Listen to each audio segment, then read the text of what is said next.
Radio 78 WBBM Chicago.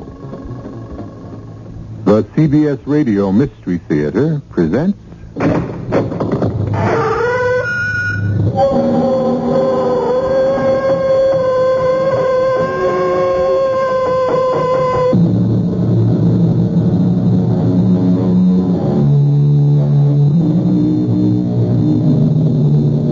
Come in. Welcome. I'm E.G. Marshall. Voodoo is a word to conjure with, and conjure is the right word, because the high priest of voodooism was called a conjure man. It was he to whom the practitioners of voodoo turned when they wanted spells cast or lifted, enemies punished, or love affairs promoted. As voodoo spread northward from the island of Haiti to the Americas, and particularly to New Orleans, it should be noted that its most powerful conjurers were women. Dambalaudeo, all-powerful one, see your knife, the sacred knife of our ancient gods. See, Dambala, the knife has drawn blood, and you, Dambala, you will now have another soul. Oh, Dambala, look with mercy and kindness upon this servant who will continue to serve you faithfully, now and forever.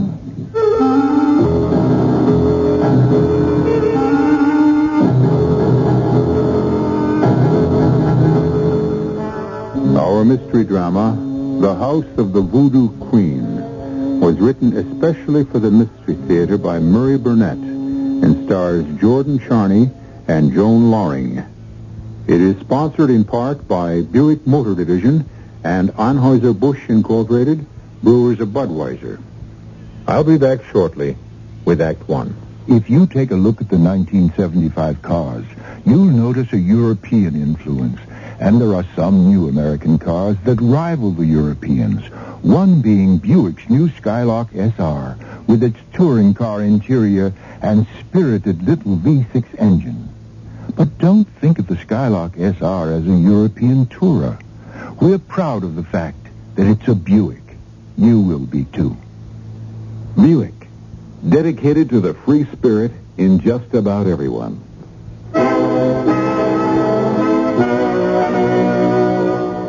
In God we trust. America speaks.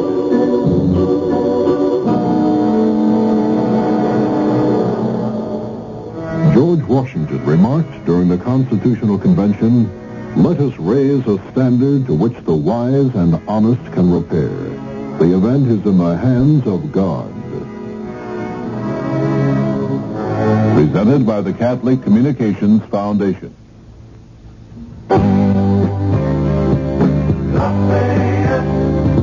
Lafayette, the complete electronic shopping center. Looking for some last-minute Christmas gift ideas? We've got some great ones at Lafayette Radio Electronics, like a Lafayette portable cassette recorder with built-in condenser microphone for only $24.95. A Lafayette component-style phono system for just $29.95. Or how about a good-looking AM/FM digital clock radio for a low $19.95? You just can't go wrong with Lafayette's famous quality and prices like these. Come in and see for yourself. Don't wait too long before the special sale ends on December 24th. For more details, see our ads on Thursday and Sunday in your local newspaper. Lafayette, the complete electronic shopping Lafayette, Lafayette.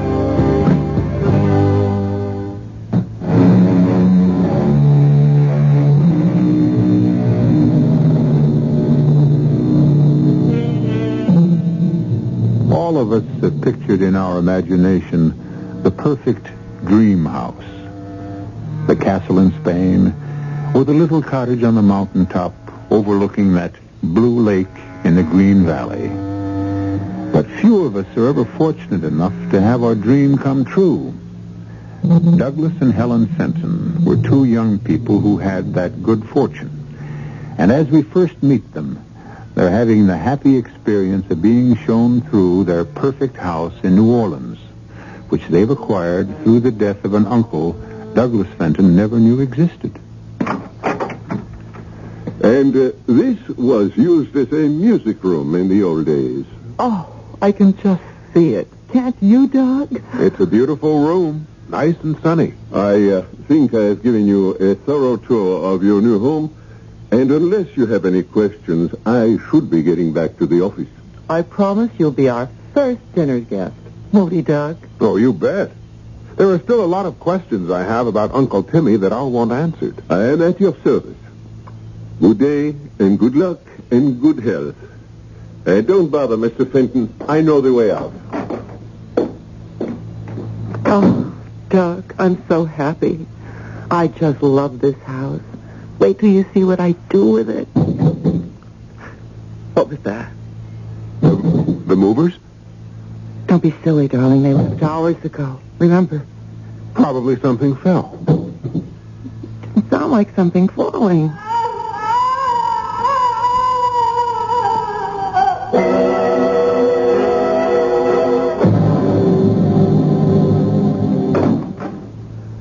Who's that? Oh, Doug. I'm so glad you're home. How did it go today, darling? Any better? I really can't tell you, Doug, because I'm so ashamed. But I didn't stay home. I guess I'm just a big coward. Oh, don't be silly. Anyone would be frightened by what goes on in this place. Oh, Doug. Oh, what are we going to do? I told you. We'll sell the house and find another. Did you reach Mr. Lamorde? No luck. When I called, he was out. And when he called me back, I was in a meeting and couldn't take the call, but he promised to... Oh, that must be him now. Hello? Mr. Fenton, Lemurs here. Sorry we missed connections all day. What can I do for you? Mr. Lemurs, I don't know how to tell you this, but, well, Helen and I think the house is haunted. If you don't like the house, you can always put it on the market. We love the house. That is, we thought we loved it. Well, you can't live in a house where all night long you hear screams and chain rattlings and during the day thumpings and... Well, there's an odor, an indescribable odor of rot and decay that sweeps through the house from time to time. It's here now, as a matter of fact. And we wanted to know if you had any complaints... The house has been empty for years. Well, maybe that's the reason. Have you heard anything about the house being haunted? You're serious? Of course. Then I can only tell you that feeling the way you do, you shouldn't stay in the house. I'll give you the names of some real estate agents who might be willing to handle it.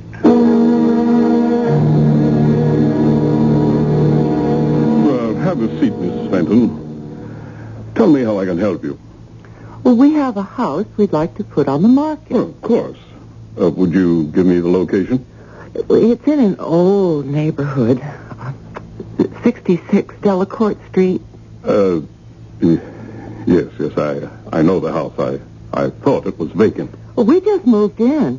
My husband's uncle left him the house, and we decided to move to New Orleans and live here. Miss Fenton, I'll be honest with you.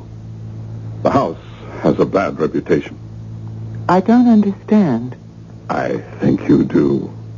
Any honest real estate agent would have to warn a prospective buyer that there are definite problems connected with your house. Of course. I understand that. Well, then you also understand I'd have to offer the house way below the market value. How far below? I don't think I could ask more than $20,000. $20,000? My husband and I wouldn't be interested at that figure. Thank you for your time. Oh, not at all. If you change your mind, you know where to find me.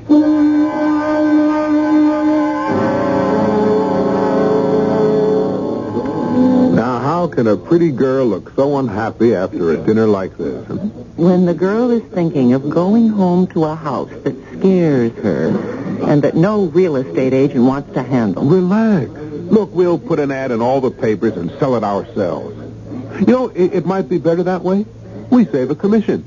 Oh, darling. That's why I love you. You take such a big load off my shoulders and make everything seem so easy. Oh, isn't that what husbands are for? I can think of a few other uses. And that's one reason why I love you. When are we going to put the ads in? First thing tomorrow.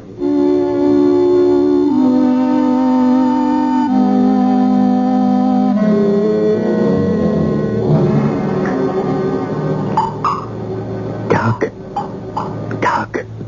Wake up. What? Doug. Did you leave our faucet on? What? The water. Don't you hear it? Yes, I hear it. Did you check the bathroom? I was afraid to. Anyway, it certainly doesn't sound as if it's coming from the bathroom. No, it seems to be right over the bed. Oh, I can't stand it, Doug. Can't you do something? I don't know what to... Tell it to go away, whatever it is. Do you think that would work? We should call the police. Oh, I would. I would if I felt they could help. Whatever it is hasn't hurt us, only annoyed us. So I think maybe if we show we're not bothered, the noises and the smells will stop. I don't think I can do that, Doug. Yeah, I know. That's why we put the ads in the papers. Doug, hold me close. What's that? Look, it's ghosts that have come to the front door. But who could come at this time of night? You talk as if it were 3 in the morning. It's only 10:30, and this is a late town. Well, I suppose I'd better see who it is. I'll come with you. Be right with you. Oh, I'm so sorry. I never dreamed I'd be waking you. I'll come back some other time. Oh, no. We weren't asleep. Come on in, come in. Well, it was the advertisement in the Picayune. The house is for sale. Oh, yes, it is. I'm Doug Fenton, and this is my wife, Helen. I'm Zoe Lemaitre. You're interested in the house? I am. Are you married? No.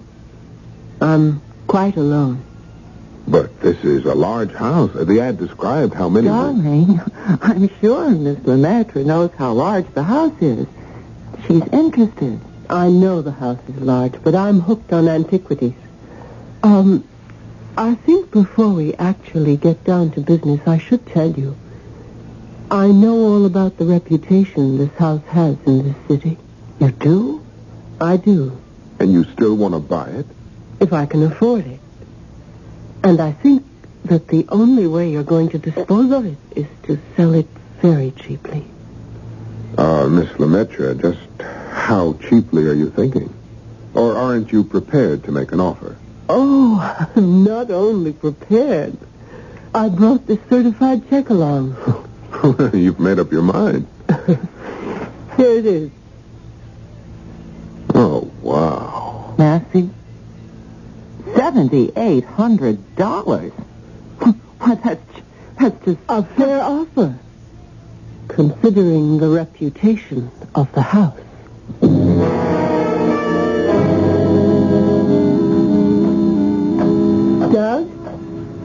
Doug Fenton? Miss Lemaitre? Are you too angry with me to join me in a café suite? It's my wife who's angry. Oh. I never can stay mad at girls as pretty as you. Thank you. Do you find me fascinating, Mr. Fenton? Completely. I trust I have the same effect on you. Oh, it's not you who interests me. It's your house. Why?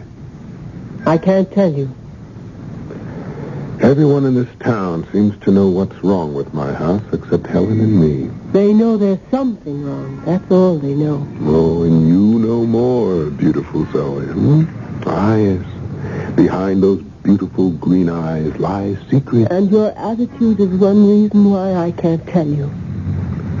You wouldn't believe me anyway. Try me. All right. The house you're living in doesn't really belong to you. Oh, I have a deed that says it does. That house was stolen from the daughter of Marie Laveau. Marie Laveau? Who's she? The most powerful Bokor in the history of Voodoo. The beautiful black woman who ruled as the Voodoo Queen of New Orleans for half a century. You, Douglas Fenton, are living in the house of the Voodoo Queen. And she wants you out.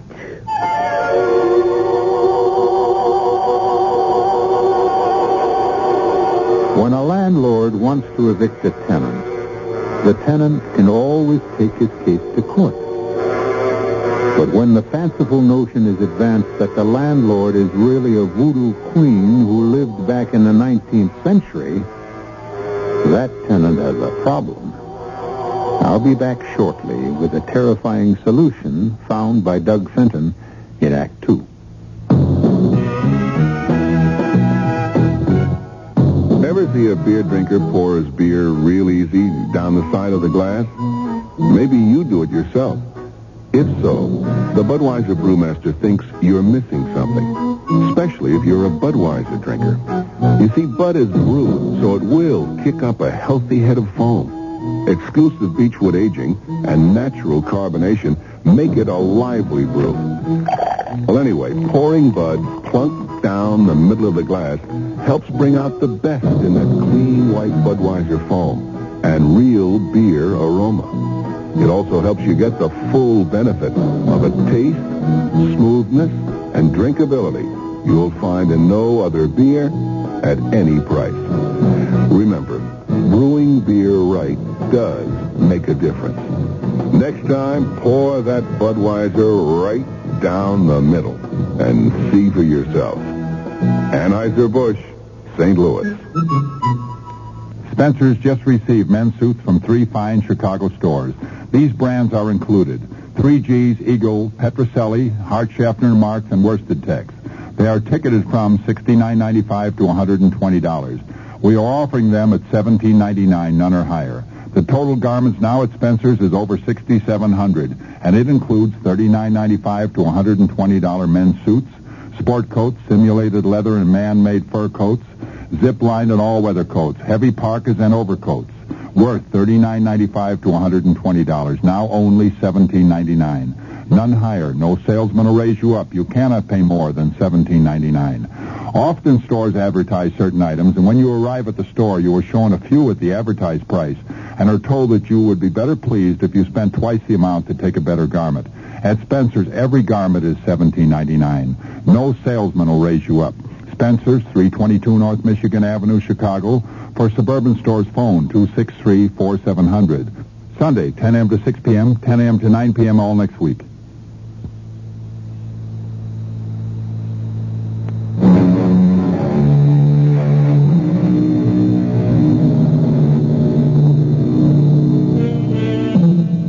Voodoo is an African religion which has been variously described and downgraded by such descriptive phrases as black magic, mumbo-jumbo, or a mess of meaningless ritualistic incantations practiced and believed in only by the ignorant and superstitious.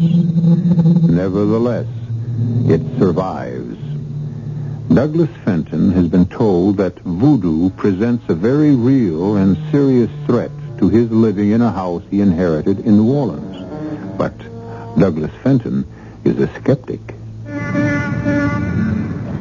You're too much, Zoe. Oh? Well, you must really think I'm the biggest sucker you ever saw if you expect me to sell you a $60,000 house for $7,800 because of some crazy story about a voodoo queen. Wait, where are you going? Before I called you ignorant. Now I know you're a fool. And I don't like fools. Sit down. Go home, Douglas. Go home to your pretty, silly wife. And the two of you can sit and laugh at Marie Laveau. But in the night when your blood runs cold and a nameless terror shakes your bones, remember me. And if you can, remember to call on the cochon gris. And pray they show you mercy. Hey, you think this stuff is for real, don't you? I was born in New Orleans, as were my mother and grandmother. We know the power of the cochon gris. If I apologize, will you sit down? I will sit. But it's useless. You will still disbelieve. Can you blame me? I'm a product of the 20th century. You tell me a pretty wild story and mention things I've never even heard of. Like this cochon gris. The cochon gris are an ancient society of voodoo priests. And what's your connection with them? They asked me for a favor. It's not wise to oppose them. And the favor was to buy my house, huh? Well, why? Why do they want it? Because it was the home of Marie Laveau. Because it really belongs to her, and they want it as a shrine. And their headquarters. What are you doing at this cafe this afternoon? What took you out of your office? No, a problem. I've always found that a walk and some fresh air helps me. Huh. Don't you find it strange that your walk should lead to the back streets and this particular cafe? I wanted to get away from crowds. And how was it that I happened to be here? Well, you can answer that better than I. Yes, I can. Read this note. I received it at noon. Café Lafitte, 3:30. Fenton will be there.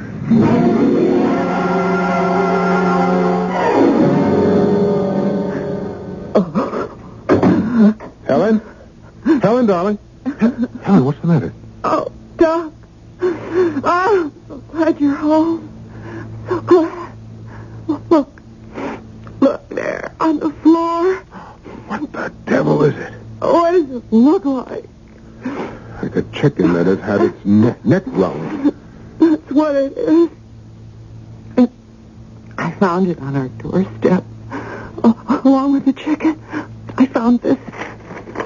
This looks like a child's drawing of some kind of snake. No, not a child, Doug. Not a child.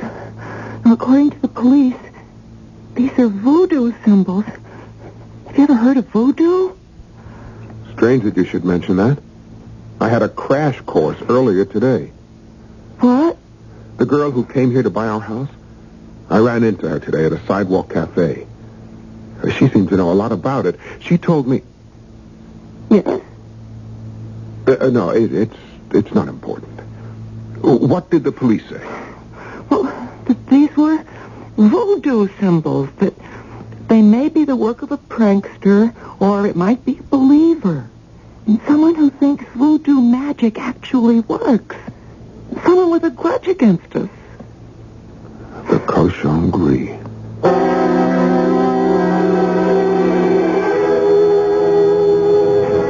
I hoped I'd find you here.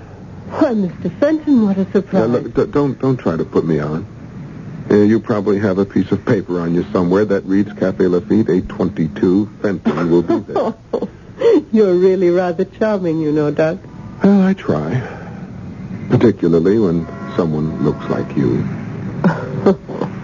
I've never met a girl who even came close to you in looks. I think you've bewitched me. Of course. But what have you done to me? Put a love spell on me. I think you're trying to tell me something. And if I am? We should find a more private place.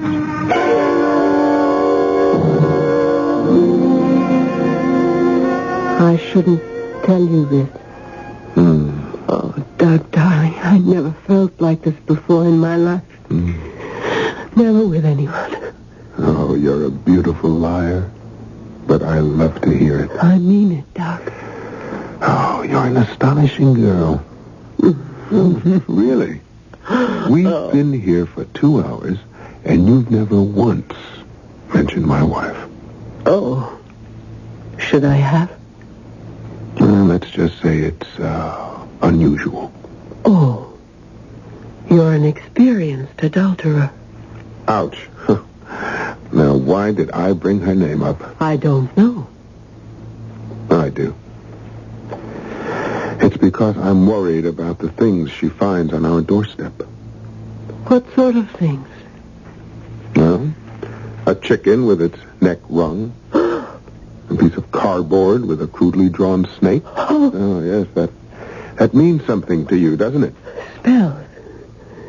They're put in or near people's houses for a purpose. And they mean something. Of course. I'm almost afraid to ask. You should be. The chicken with its neck wrung means death.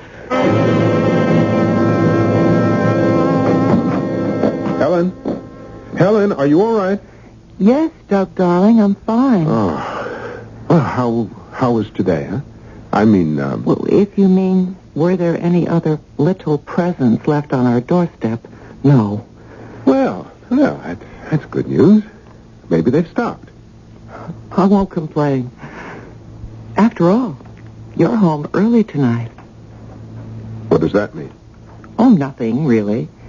It's just that you've been working so late at the office so often, and I realize that I'm not as attractive as I used to be, and also I guess I'm not much Yeah, I fun. hate to hear you talk like And that. when I hate to talk like that, maybe I wouldn't if... If what? I know how attractive you are, and there are a lot of beautiful women in the world, and... Oh, please, this isn't necessary, Helen. I'm afraid it's very necessary. Will you stop seeing Zoe Lemaitre?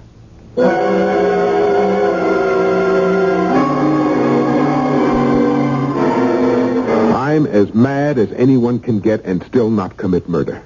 It's your associates. Those voodoo priests you tell me are called the cochon gris. They're not my associates. Sometimes they ask me to do favors for them, and I know it's not wise to refuse. Oh, they must really be grateful to you. They've rewarded you by telling Helen every time we met. Oh. Now, tell them to lay off. I won't. You won't? What do you want to do, break us up? You know better than that, Doug. It's just that I don't want to make a fool of myself. If I go to the cochon gris with this request, they will simply tell me what I've been telling you all along. If you wanted to stop, sell the house. We would, gladly, if we could get anywhere near what it's worth. What is it worth, really, Doug? You can't find a buyer who'll even make an offer except the cochon gris. And they think they're being very generous. I won't be taken. You inherited the house. Whatever you get is pure profit. You really don't understand, do you? I know that if you won't sell, then Helen will have to suffer. Not if I stop seeing you. That would be your choice. And I'm making it. Right now. If you can let me walk away rather than ask a simple favor of people who owe you, then I'll walk. Goodbye, my love.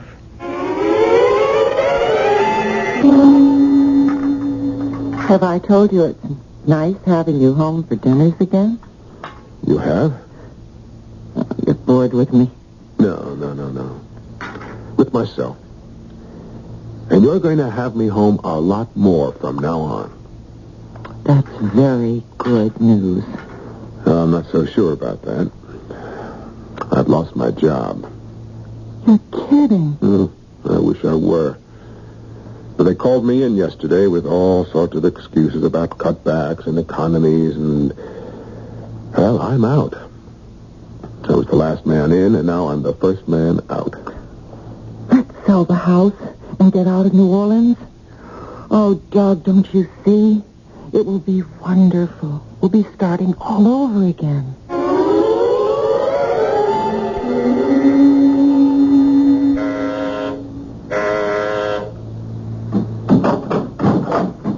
I'm back.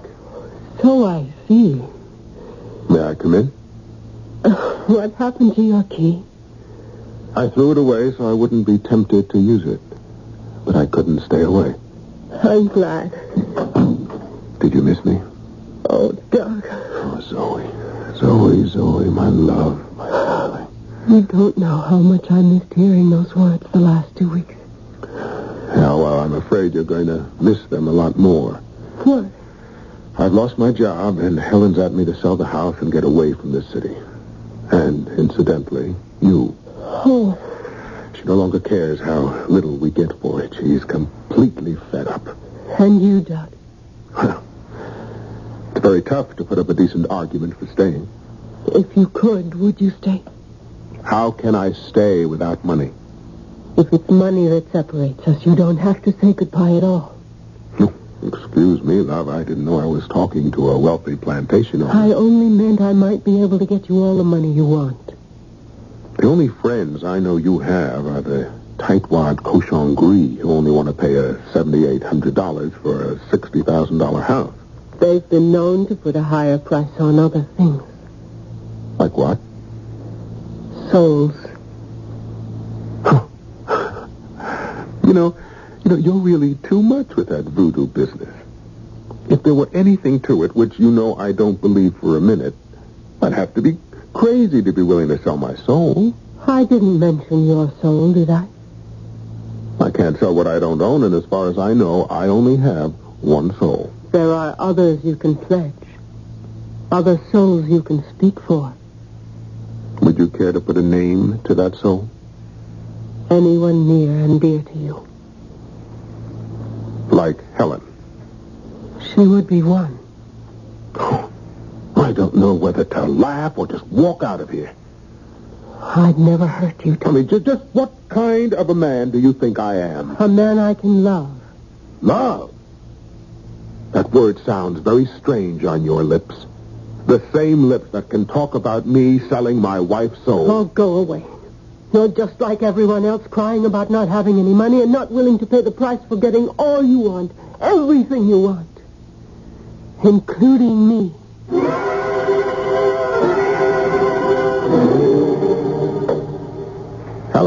Helen, what are you doing? Packing. You can't seem to make up your mind, so I'm making it up for you. I told Mr. Vincent, the real estate agent, to take whatever he can for the house, and we're getting out. Tonight.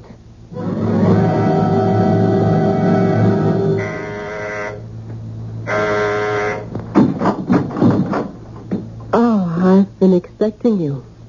There's a café filtre on the coffee table. How did you know I'd come back? Because I chose you. I couldn't make a mistake about the man I chose to love.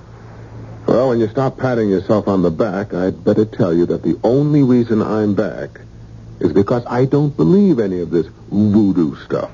And that's why I'm willing to go along. Of course.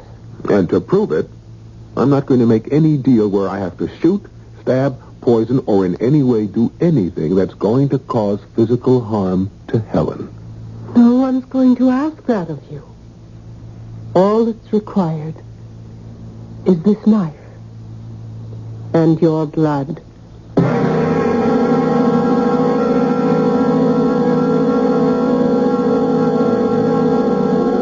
If you're in love with a beautiful girl who practices voodoo and believes that a drop of your blood drawn from you by a sacred knife will bring you luck, why not? And from there, it's just a short step to making deals about souls. Yours, and even others. Because after all, it doesn't really work. Or does it? I'll be back in a moment with Act 3. When you buy a mid-sized car, you expect certain things from it. Mainly, a reasonable combination of comfort and economy. Well, friend, Buick has a mid-size to meet your expectations. The 1975 Century Regal. It's a joy to look at, a joy to ride in, and Buick's new V6 engine makes it a joy to drive, especially past gas stations. Buick Century Regal, dedicated to the free spirit in just about everyone. The blue whale is the biggest animal that ever lived. Bigger than 2 dinosaurs, heavier than 25 elephants. Today it's nearly extinct after years of relentless commercial hunting. Now other whales are in danger. For what? Some rare vitamin? Some precious serum? No. For margarine, pet food, shoe polish. What a way to go. Help save the whales we have left. Write National Audubon Society, 953rd Avenue, New York, New York.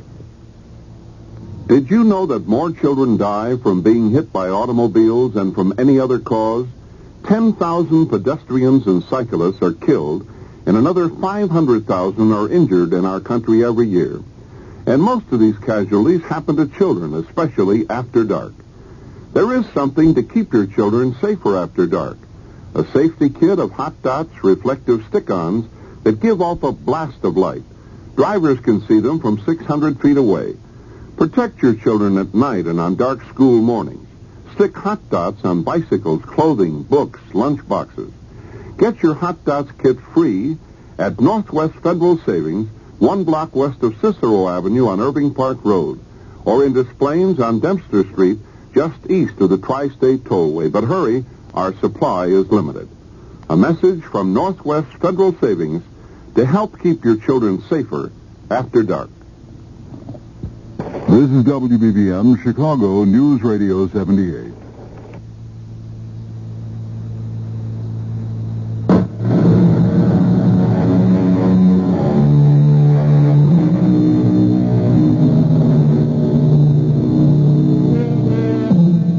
I think all of us feel some small twinges of apprehension when we sit in the doctor's office waiting for the injection we know we must have.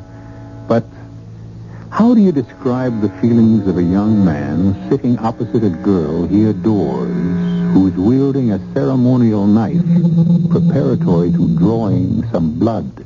Zoe, my love, you're beautiful and an enchantress. But somehow you look different with that knife in your hand. May I see it? Be careful. It's very sharp. And heavy. It's pure gold. I don't suppose you could use something smaller than this. It really looks lethal. I could use a lot of different things, but then this paper would be meaningless. Well, it's blank. At the moment. It won't be after you write your wife's name on it. Well, before I do that, what am I supposed to get? As much money as you need. Or want. Oh, well, suppose I said I want $1 million. The amount isn't important. Just trust me, and for 1 year, money will rain on your head in a golden shower. And what happens after the year's up? We'll cross that bridge when we come to it. What have I got to lose? Nothing. But before you write your wife's name, you know, of course, what she is losing. Yeah, I know. I'm pledging her immortal soul.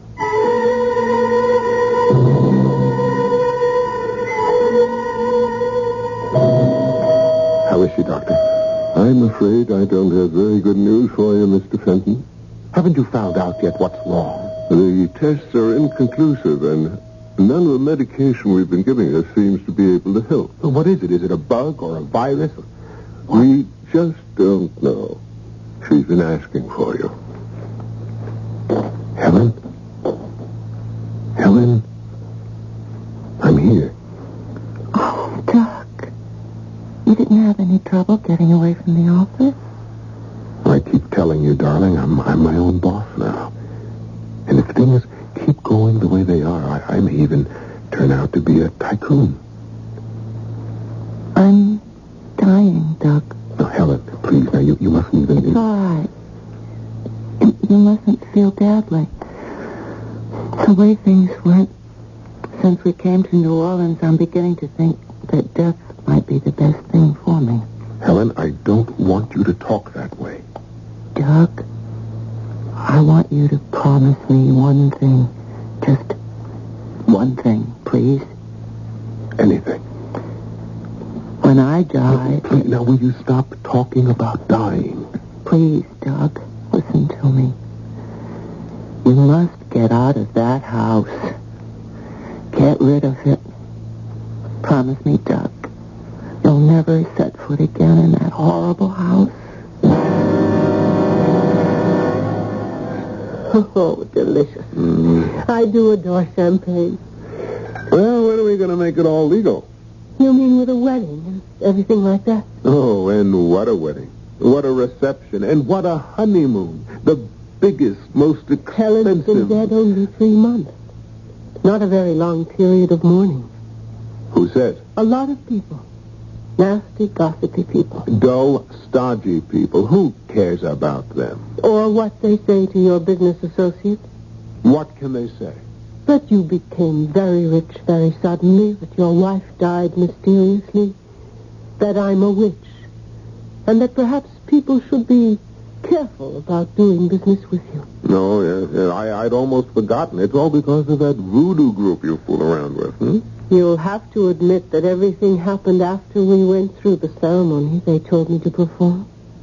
Right. I'll admit that first sugar deal on the commodities market was luck. But after that, give me a little credit. I got smart about commodities. And now I know what I'm doing. So, when do we get married, Why is marriage so important to you? You wouldn't be stalling me, would you, my love? Don't be silly, Doug. Shouldn't you wait and see when your 1-year contract is up, that your luck doesn't change?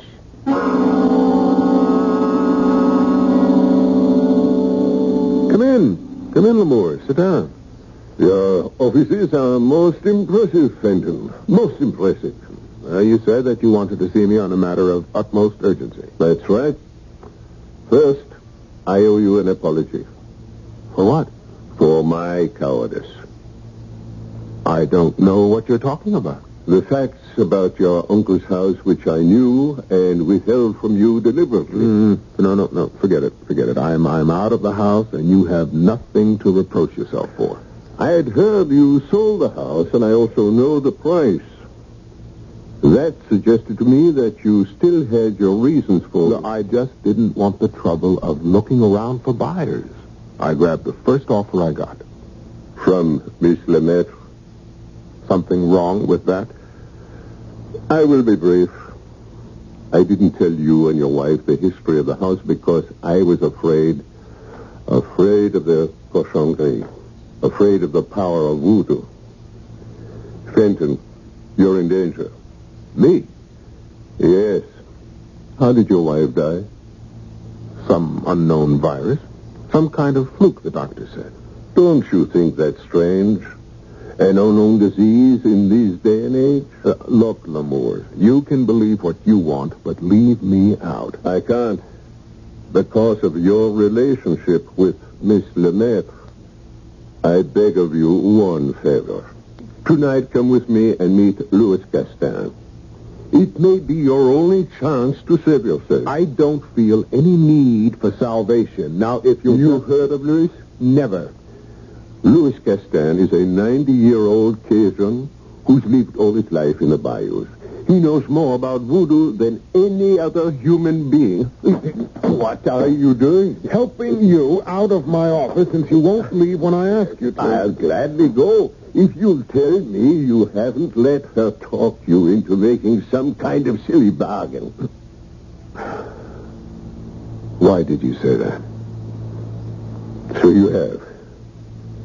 You've sold your soul.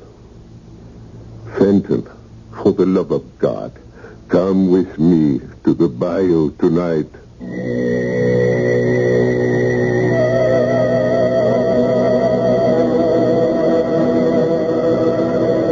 Louis, this is Douglas Fenton. I hope we meet in time. No? I'm here only because Mr. Lemoore's practically kidnapped me. Mr. Lemoore's has lived in Louisiana a long time. He knows much about voodoo and Cajuns. All right. What do you have to tell me?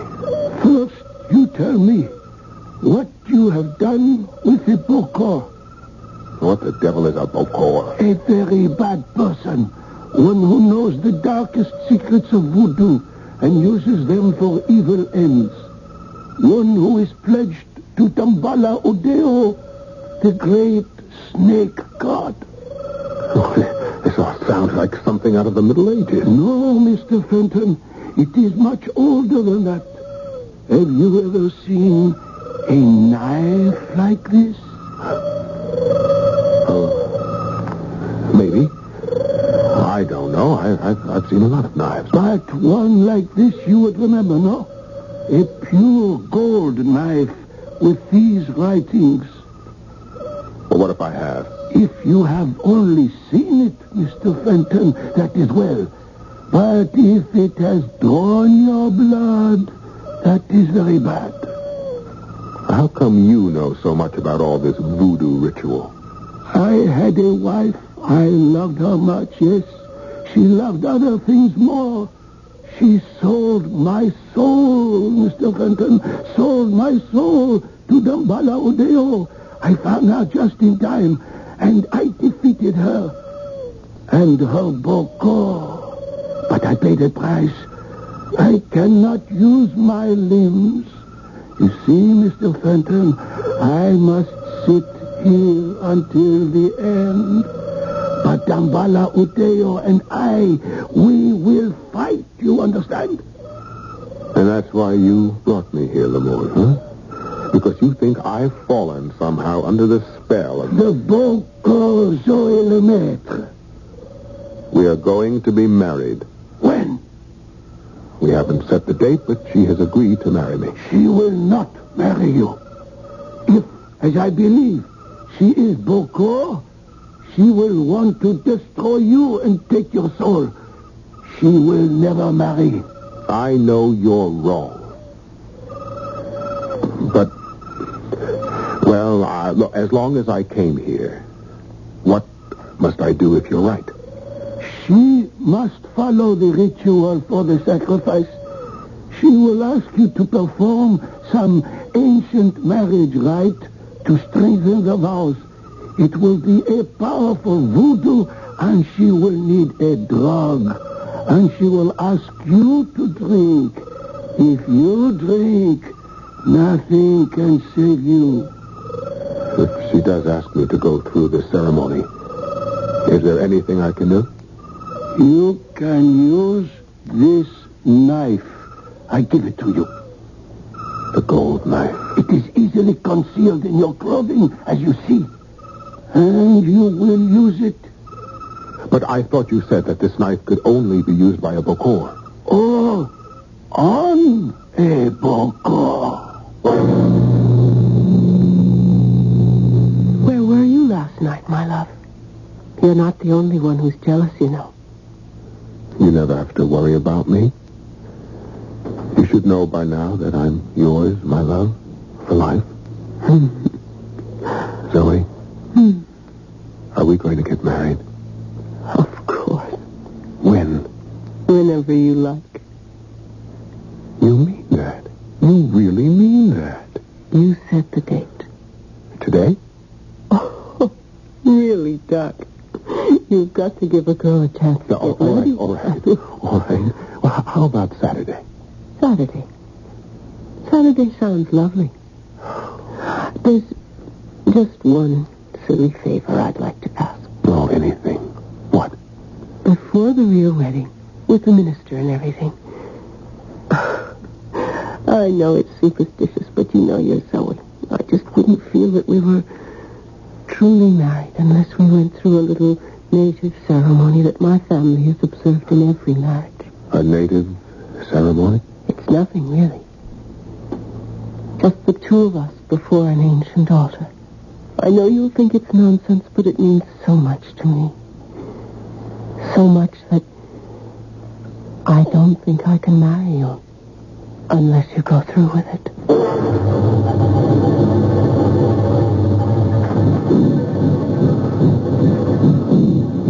This is my old house. Why do we have to come here? Shh, don't ask so many questions. Just pretend we're playing some childish game. It will seem that way to you, Doug, but to me it's...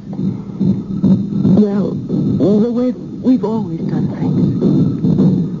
What's that? The altar. But that statue, it's He looks frightening, but it's just an old statue of the snake god that blesses every marriage. Zoe, please. You know I don't believe all this. Oh. Maybe you're used to the darkness and the candles and the drums, but... Here. Drink this and you'll feel better. What's that? A little ceremonial wine, darling. It was left on the altar for us. Drink it. Do you really want me to drink from that goblet? Yes. You insist?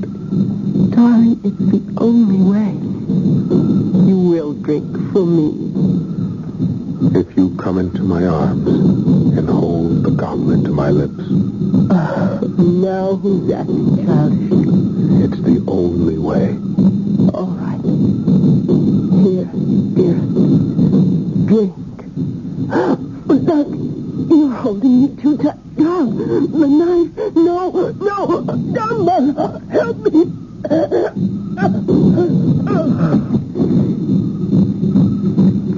I drank my love. And now we'll be together always. Just the way you wanted it.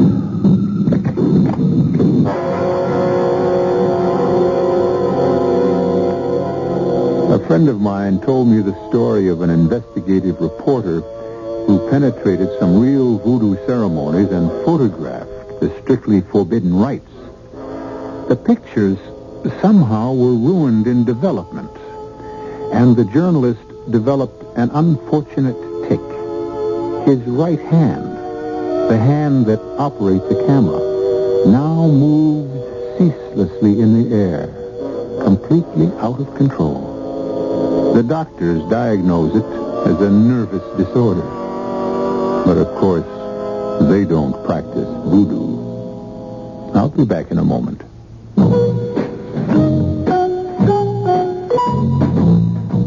Hi, dear. I'm home. Will the defendant please rise? Now, wait a minute. I'm sorry I'm a little late, but How do you plead? Guilty or not guilty? I worked late, and the traffic was heavy, and I stopped for a drink at Rocky's. The accused is charged with breach of promise and willful negligence. Okay, so it's 7:15, but you have to make a big federal case out of it. The defendant is found guilty as charged.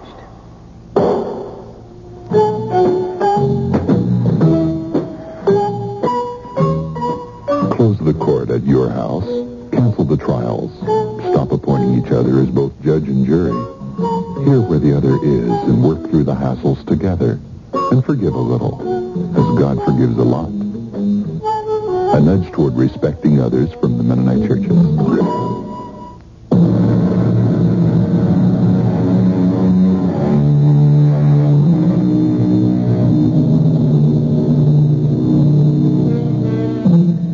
It's amazing how many of us invest inanimate objects with supernatural powers. On the other hand, perhaps our superstitions are only faint memory traces, throwbacks to our ancestors who prayed to rocks and trees and mountains. Today, we've progressed beyond those beliefs. We're sure that inanimate objects are powerless.